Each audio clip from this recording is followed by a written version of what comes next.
welcome to New Game Plus. I'm Tim. I'm once again joined by Jason. Yeah, Kirsty really has bailed. I don't know what the hell happened to her. Too much Smash. Yeah, Smash Brothers, bad community, bad for your health. Wow, that's well done, Dota player. Talking about bad community. Yep. Very well done. No, it is our goatee episode. We're still calling it goatees. Are we allowed to?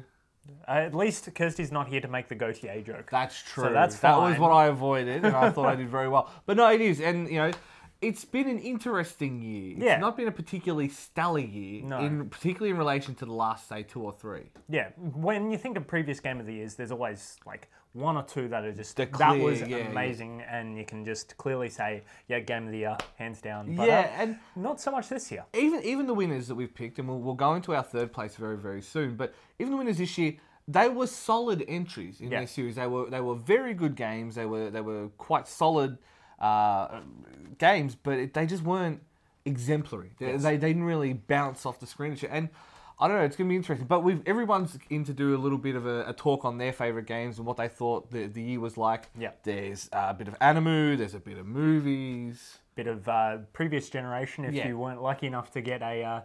current generation console for Christmas. Well, yeah, at least we have to call it current gen, don't we? Yes. Yeah, fair enough. Well, look, let's do it. What 3rd position for this year's Game of the Year was? Wolfenstein the New Order. Wolfenstein the New Order. Now, very good game, ignoring, of course, how comas work entirely, because if you don't ignore that, then the game is very difficult. For a very bland game, they were very likable. Yeah, it was. You know, he's the white American who saves the Europeans from the Nazis, and the Nazis all talk like this. Yes. And it was the most cliched game I've played all year. But it was good. It was fucking awesome. And I think that says how good a game it was, that even though those characters were so cliched, everything was so... I think the gameplay just worked really well. You could walk in with twin double-barrel shotguns, or you could throw knives. It was just a fun shooter, and that's... games aren't that fun anymore. Like, more games should be more fun. Okay. Is the thing. Tim Forster, 2014. More games should be more fun. Yes. There you go. There's your quote.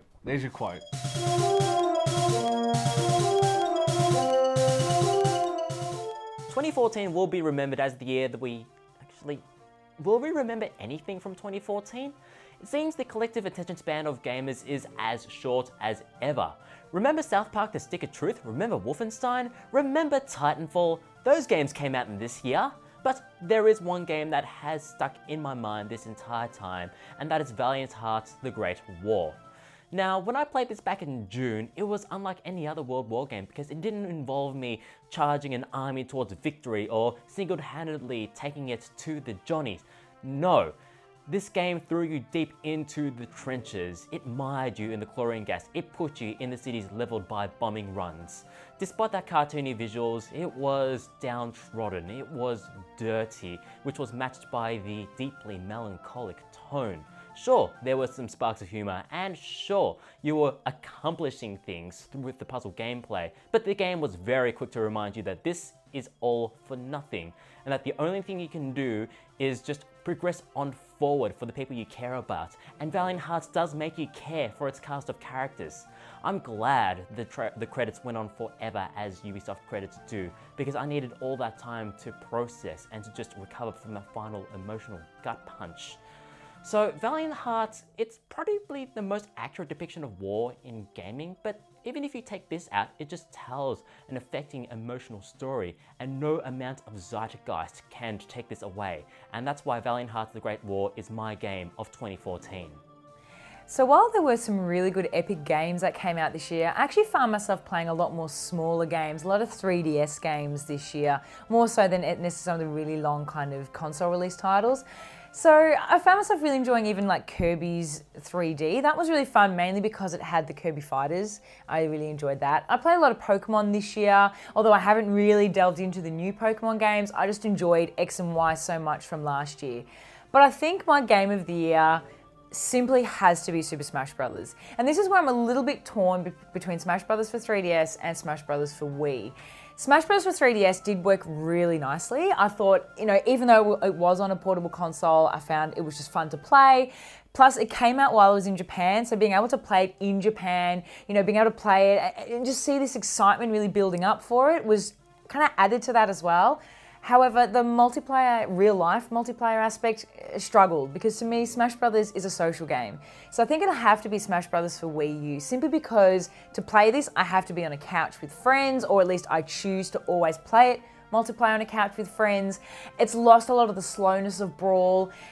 And it's finally, like, it's a multiplayer fighting game. It's like a 4-player multiplayer fighting game, and it's been so long since the last Smash Brothers as well. Most of the issues have been ironed out from what I disliked. The particle effects still annoy me a little bit, but it's Smash Brothers. I'm not going to get another one for another 8 years. I have to love this one.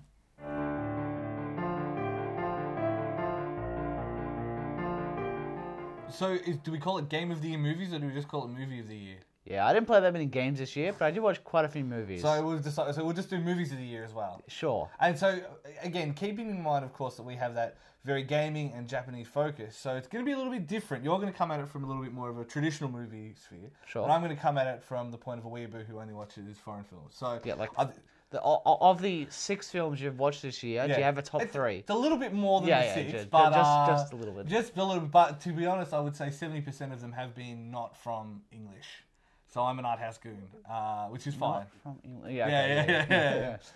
So no, basically my top 3 in that order would be the Raid 2.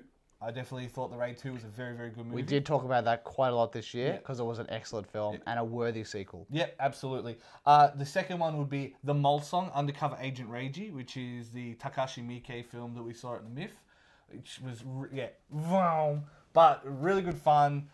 Really bubbly. The musical elements were great. It was a really good watch. And obviously adapted from a manga, which seems to be Miike's specialty at the moment. My first one, I imagine you'll have something to say, if it doesn't make your list. The Eternal Zero, which is a movie we saw at the JFF, which was about two young people looking up their grandfather. The history of their grandfather, who they found out was a kamikaze pilot, and why he would do that. Yeah. And it was an incredibly interesting story. Really quite moving. Yeah. Inside him. Yeah, they did a very good job of humanizing what is effectively something that can't be humanized, and I think that was what worked in its favor in a massive way. I don't know if that'd be in the top 3, but that's very high up on my list. I also have the Raid 2 in my list. Also, a movie, Guardians of the Galaxy. I'm sure a lot of people saw. It was sort of a mainstream Hollywood blockbuster, but it's the Star Wars that we want that we won't get. Yes, correct. Well, I mean, it's funny now that Disney are also doing that as well, but whatever. Yeah, I don't think the actual Star Wars will be that good. No, I agree. Unless you like lens flare. Yeah, J.J. Abrams, go back and make Cloverfield.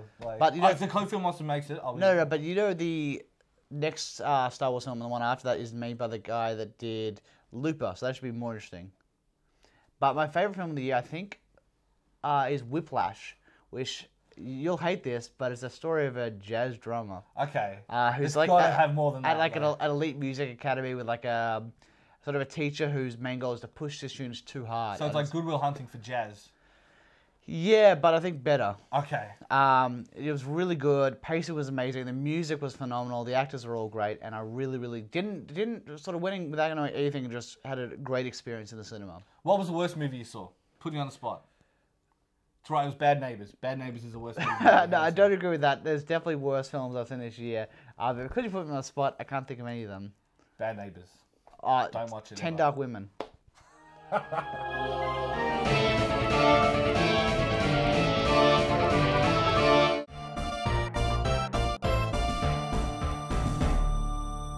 Welcome to Old Game Plus, and we're going to discuss games of last gen, not so much game of the year, games of last gen, things you might have missed out on. Yeah, because, you know, getting one of the new gen consoles is really not our thing. Well, they're not very compelling yet, and there might be some very sad children that don't get a PlayStation 4 and Xbox One under the Christmas tree this year. Yes. If Santa doesn't like them. So let's look at games from the previous generation. And you should be able to pick up these games pretty cheap nowadays. And there's still some great games to be played. We'll start with the Wii. The Wii. The Wii. Your favourite on the Wii, what was it? Mario Galaxy by a long way. It was early on in the Wii's life, and I still reckon it's one of the best games of the last generation. So much imagination, tricks with gravity, spinning around planets in 3D. Some of the boss battles, my kids would watch me play, and they'd be cheering on, and they're just loved it. So to me, Mario Galaxy was just some of the most wonderful moments on the Wii in the last gen. For me, it would have to be Xenoblade Chronicles. Xenoblade Chronicles is everything Final Fantasy 13 should have been, but wasn't. And it is such an awesome looking game, considering it's on a Wii, which isn't a HD system. It is just beautiful. Yeah. Let's try PS3. PS3. Naughty Dog.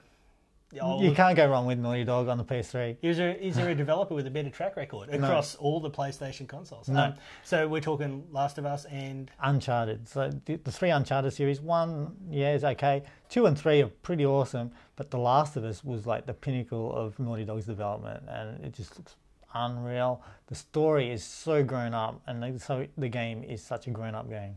It's so very, very compelling to play. And the 360, and 360 is pretty obvious. Get a Halo game, but not Wars. Not Halo Wars. Maybe leave ODST as well. I actually liked it. Look, Halo games. I've always been a massive fan of that music, the wonderful music. The music is awesome. I just love it. And when I first played Halo 1, even though it's on the Xbox, as soon as you hit the Halo itself and that music started, it was just one of those moments for me. So Halo 3 and Halo Reach. Yeah, I really like Reach. I still like ODST. Look, it really is still a great series. And Gears of War 1, 2, 3.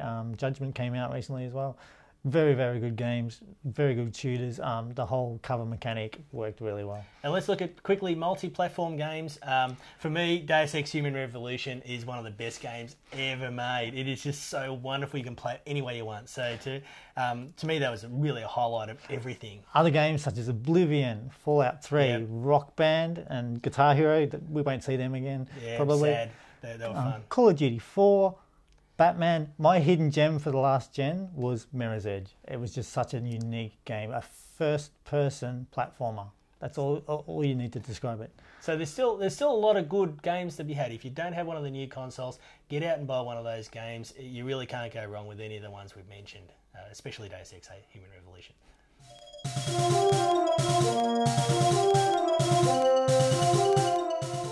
Well, 2014 has been a bit interesting for me. Usually I'm always picking up every big release game, playing them all through, but there's been a few disappointments this year. Like Civ, I'm still trying to get onto in December. They've just patched it 2 months down the track, so eventually I will be able to play this game, and a few others, and just I think there's been a few good games like Stick of Truth earlier in the year. That was fantastic. That was my game of the half year.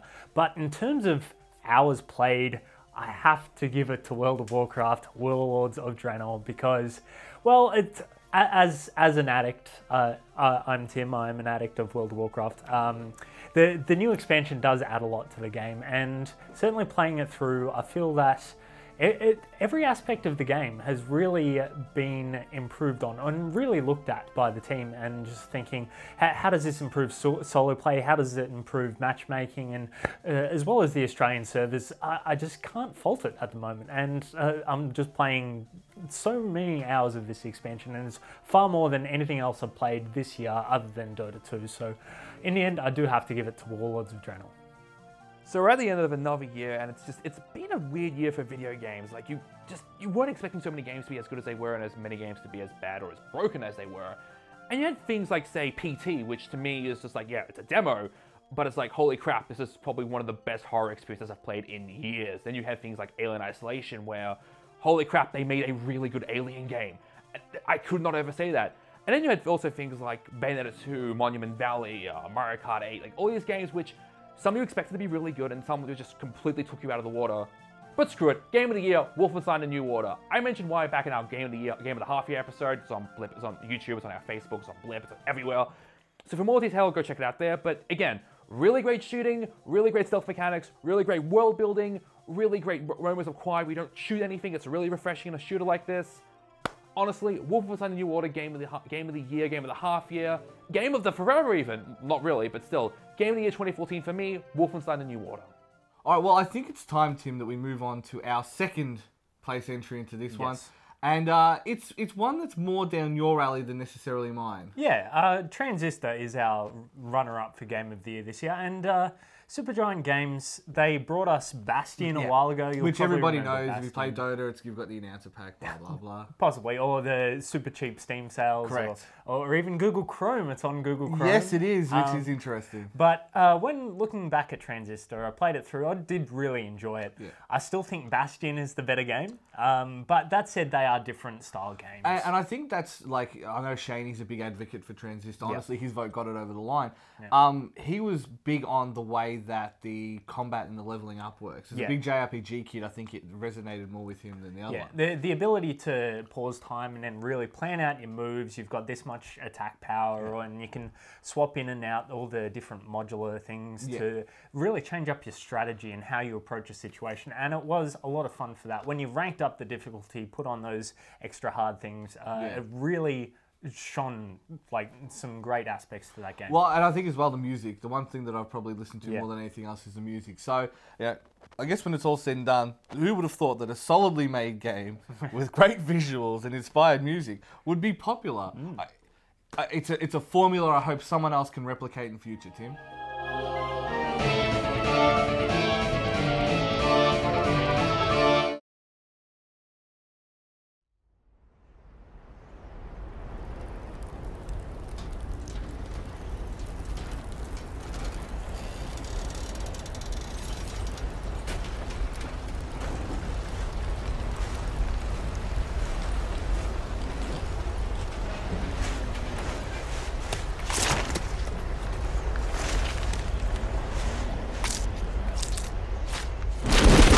Standing on the edge of the crater, like the prophets once said, and the ashes are all cold now, no more bullets, and the embers are dead.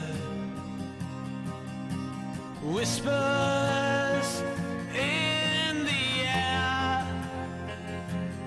tell the tales of the brothers gone. Desolation, devastation. What a mess we made when it all went wrong.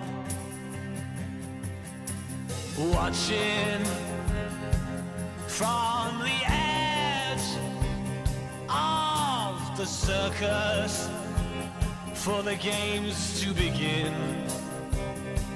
Gladiators draw their swords, form their ranks for Armageddon. I'm nuclear, I'm wild, I'm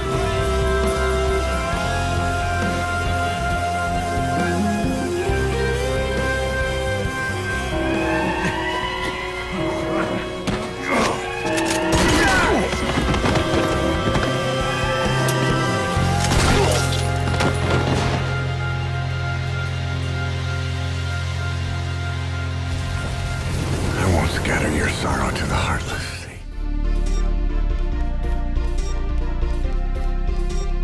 All right, Shani, it would be remiss of us to discuss the year in gaming that has been without discussing the Japanese influence. Let's be honest. So it's been a really big year for Japanese games. So start off with the fighters. Start off with the fighters. There's been Blue Balls or Blaze Blue, Persona 4 Arena, Ultimax, Arcana Hearts. Then there's also coming Guilty Gear. Is that what we're calling it? Xrd, I think I don't know. It's a silly name. Yeah. But and that's without even covering the Earth Defense Force game, Bayonetta, Keep a Strip we finally got over here. We had Samurai Warriors. Yep, and Samurai Warriors was a real innovation. And I guess even Hyrule Warriors as well for going down that same tack. So an awesome year to be a fan of Japanese games. And then on top of that, they're pushing hard into next year. Like we're finally getting the Yakuza 5. Yep. Blindly getting Yakuza 5. Getting also Final Fantasy Type 0. Wow. Type 0. No. We are getting Type 0. We are getting You've Type got to 0. be realistic in these things when you expect a Final Fantasy game. It's a watch kettle doesn't boil. We are getting Type 0. And a hyped Final Fantasy game doesn't exist. We are getting Type 0. Okay, whatever you reckon. All right, we should also cover some anime while we're doing that as well. It's been a pretty cool year for anime. Tokyo Ghoul, Macaco City. There's been some great series. But what would you reckon is your pick? Like, what's been the trend, the thing that's really stood out? I think the big trend this year has been like the comedies. Yep. Like, I've really enjoyed the comedies. Like, there's been Sabakebu was really surprisingly good. The year started off really well with Kill la Kill, which started off as a comedy, I reckon. Yeah, it did. It really did. Serious business. But some like. I guess one of my favorites have to be like Minakuaso. Like I personally enjoy that. It's probably maybe not the greatest overall in like the sense, but I personally just 100% really enjoy it. And that's fine. That's what it's about. And particularly with anime where there's so many different, interests covered. To me, I've got to say Tokyo Ghoul. I watched a fair bit of stuff this year. I did catch up on a little bit. I read a fair bit of manga. But Tokyo Ghoul, both the manga and the anime impressed me. I think the art style translated really well. I really liked the simple story. Like it wasn't stretching the boundaries of stuff that we've already covered. But just some of the huge psychological moments in there were just, they nailed it. Another mention that I've got to do, Hanumonogatari, another one of them. Always love them. So. Yeah, they're just known for their consistently good. As soon as I hear Monogatari in the title, I'm like, well, I'll have to chuck that on the list as well. But so that's your pick, Minakuaso? Yeah. All right, Tokyo Ghoul. Check those out. Definitely worthwhile.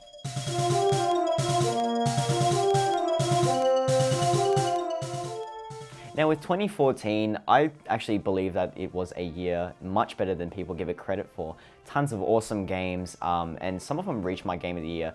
So in particular, Bayonetta 2, everyone loves it, but that surprisingly it actually wasn't my Game of the Year. Instead, it goes to my Game of the Half Year, Metal Gear Solid 5 Ground Zeroes. What can I say? It's still a brilliant game after coming out in March, and I thought with a bit of time I'd be a bit more critical of it. Still haven't. It's a game that I've just revisited time and time again. I know that length is a bit of an issue with some people, but I've managed to get about 60, 70 hours out of it in different platforms. So there you go, guys. It runs particularly well, looks absolutely gorgeous.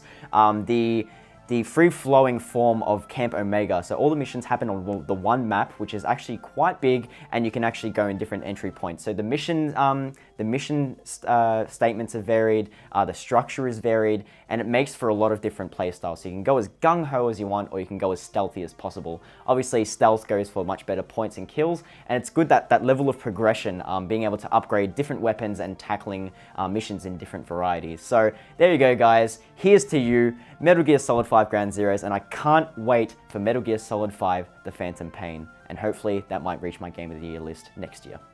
Well, everyone's aired their grievances and said what lots they of salt, some mad salt, but that's okay. We were getting there.